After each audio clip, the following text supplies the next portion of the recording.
What's up, guys?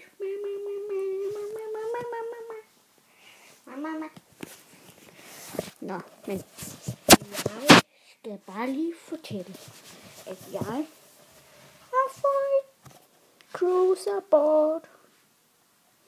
Men lidt irriterende, den blev skævt. Fordi den der truck, den blev skæv, fordi den blev laveret. Så det er åbenbart kassemændene, der ikke kan finde ud af at passe ordentligt på dem.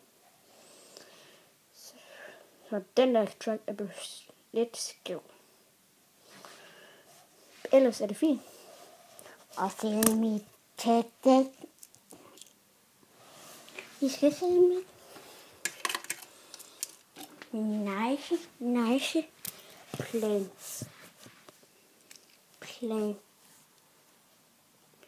plan B dæk. Og så se mit longboard tech dæk.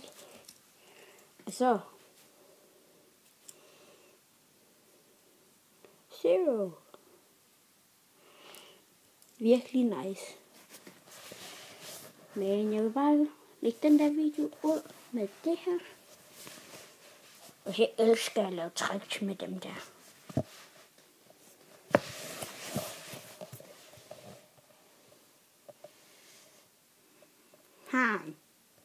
Jeg kommer tilbage om 2 år.